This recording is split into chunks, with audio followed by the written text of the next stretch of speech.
Have you taken the time to think about what's your strategy for encouraging customers to buy off you multiple times?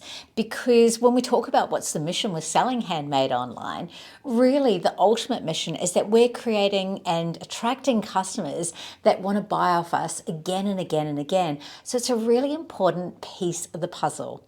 Welcome to the Handmade Daily. My name is Lena and I'm the very proud owner of madeit.com.au and coming to you live from my garage studio where I get to create clothing, which is my handmade passion. But today I want to talk to you about this whole idea of really encouraging repeat buyers.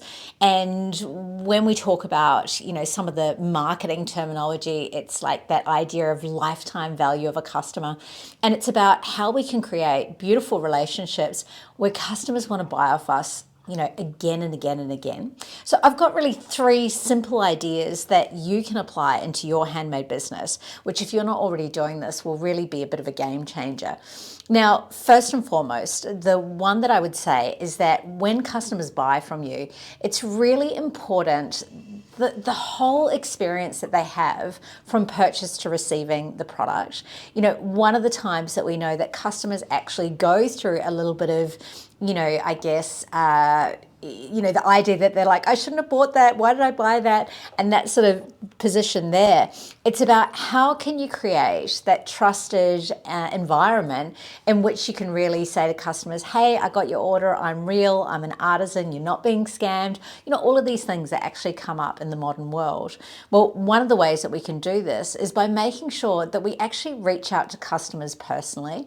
Now, if we're talking about, as your business grows and scales, I know that may not always be the case, but I know for me, even with Made It with over 900 artisans, as much as I can reach out individually is really the dream. And, yes, automation is a tool. They're going to get that order confirmation email, but could you send them a quick message just to say, hey, thank you so much. My name's da-da-da-da. I'm the artisan. I'm really excited to send out the creation to you. You can see and you can feel already that you're like, wow, what a great experience that would be. Now, the next part of the puzzle is what you actually send out with your order. And look, we could do, so many different sessions on this particular topic because it's one that is ever evolving and not one that I think that you'll ever land exactly at an endpoint. Like it'll keep growing and evolving. But if we're talking about creating those repeat customers, rather than just popping in a discount code, and don't get me wrong, I think, there is space there to go, hey, here's 10% off your next order. But what else could you do? And one of the things that I find with many handmade artisans is that there's an assumption that the customer who's bought from you knows everything about you, including all of the different products that you buy. So let's say, for an example, you might do artwork, right? It might be that you've painted a piece and, perhaps it's a print. If you don't have your original artwork online for whatever reason, would it be an opportunity there that you actually just plant the seed and just go, by the way, just letting you know that I do have all my original artwork for sale as well, and whatever it is that you've got written there. But is there a way in that moment when the customer's really going through that endorphin hit of receiving their order that you could say to them, hey, did you know I also create? And I think that's a really key moment in which you can actually encourage a customer. And this third idea that I've got for how you can create repeat customers, it's actually about how you can have a unique product approach to product creation. And what I mean by this is that do you have some sort of rhythm or pattern or strategy, let's call it what it is, for how you actually release newness? And what I mean by that is, let's say, for an example, you might be a jewelry designer.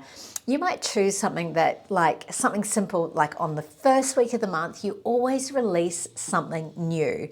Now, if you can start to build that into all of your socials, into everything that you do, it means that when you're talking to customers, it's like, hey, by the way, and keep a lookout because, I have a new release each month and it may only be one piece. It doesn't have to be absolutely massive, but it's about really, nurturing the relationship with the customers so that they know that you have some regularity and a unique positioning with how you actually release product. It's a very clever way for you to be able to create that connection, but also that opportunity to reach out to all of those customers who have previously shopped with you. So there we have it. That's a few little ideas that you can go ahead and apply into your handmade artisan business. Make sure you're taking the action, right? Knowledge without action is really not very beneficial. You want to be getting the knowledge and applying it into action and popping it straight into your handmade business. If you like this video, I would love it if you could subscribe, but I'd also love it if you put a comment down there. I really, truly want to be able to connect with you directly. And, you know, maybe you've got a friend that you think might love the Handmade Daily as well. Choose your favorite video and send it on to them as well. Have a beautiful day, and I'll see you tomorrow for the Handmade Daily. Bye.